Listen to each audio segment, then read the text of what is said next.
बात बड़ी दुखदाई मन तय कर लिया खूब विचार नहीं कुछ जचती ध्यान में हो पिया जी मुनि जी की बात बड़ी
अग्नि चाहे चांद बरसावे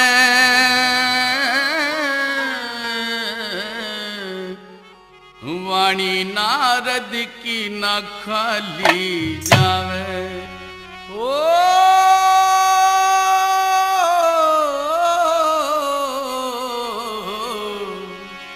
वाणी नारद की न खाली जावे मुनि ने जो जो बात सुनाई उनको करो नहीं इनकार कहेगे जो अपनी जबान में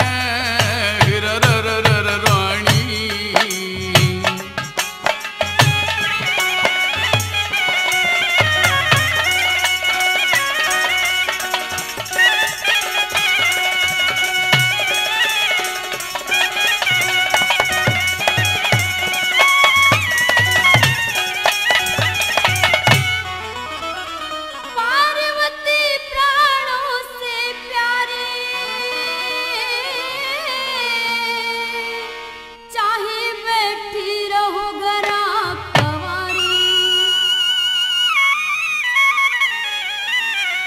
चाहे बैठी रहो घरा कवारी योग्य वर बिन नहीं करो पराया अपने मन में लई धार निंदा हो चाहे जहान में हो पिया जी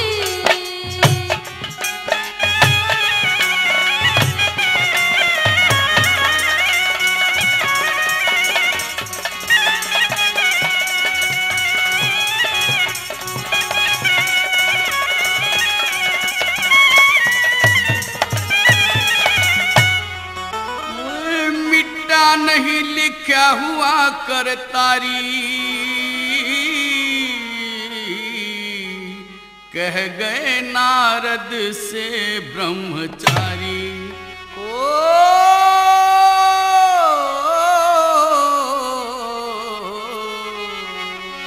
कह गए नारद से ब्रह्मचारी उसने जो तप की बात बताई बस उसका एक करो निखार। हवा सिंह चित राखो भगवान में रानी। मुनि जी की बात बड़ी दुखदाई, मैंने कर लिया खूब विचार, नहीं कुछ जचती ध्यान में हो पिया जी।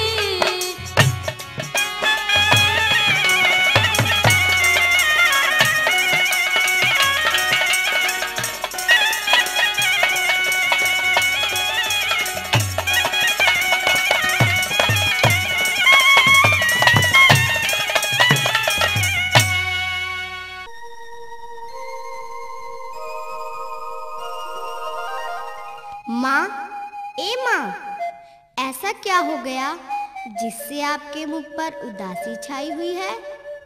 बेटी, जब नारद ने तेरे भाग्य की बात बताई। बस माँ, इतनी सी ही बात है, मैं सारी बात सुन चुकी हूँ।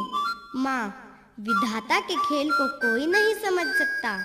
मुझे तो कल रात ही सपना आया था।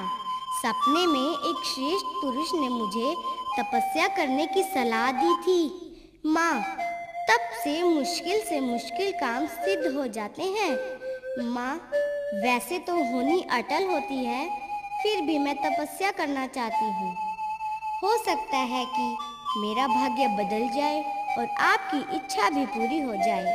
सपने में उस श्रेष्ठ आदमी ने मुझे यही कुछ समझाया था। आप मुझे तपस्या की आज्ञा दें।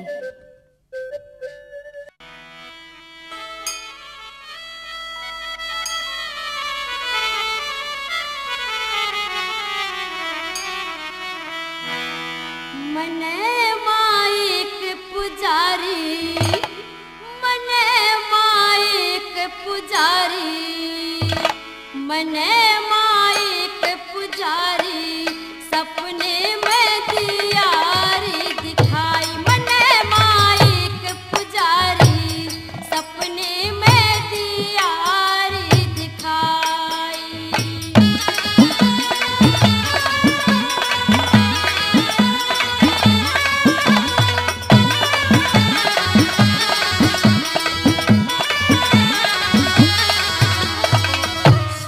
ब्राह्मण पीतांबर धारी, गोरा गोरा मुखड़ारी।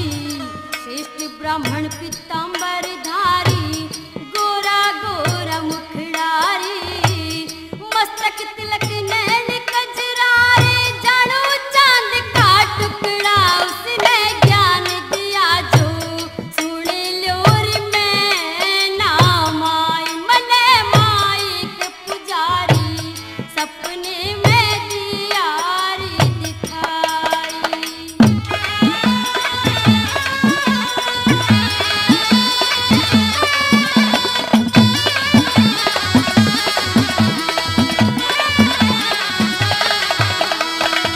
तप के बल से ब्रह्मा जी ने रचिया दुनिया सारी।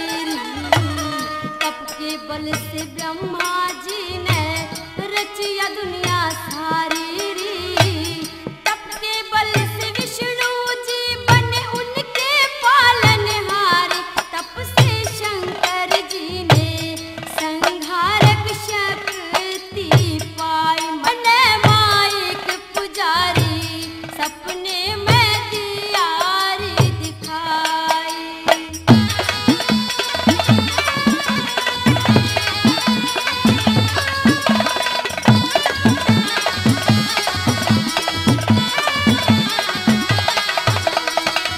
नारद ने जो कहा समझ सत्य तप कर पार्वती।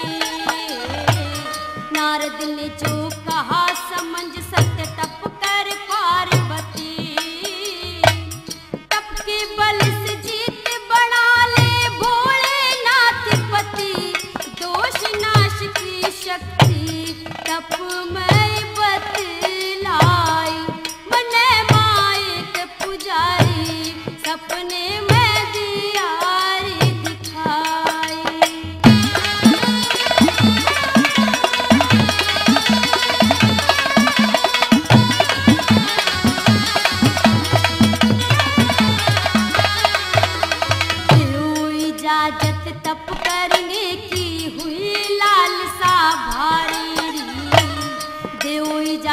तप करने की हुई लालसा भारी री।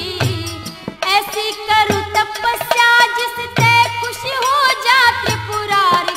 हवा सिंह अब मैं ना के ठीक समझ में आए। मन माइक पुजारी सपने में दियारी दिखाई। मन माइक पुजारी सपने में दियारी दिखाई। मन माइक पुजारी सपने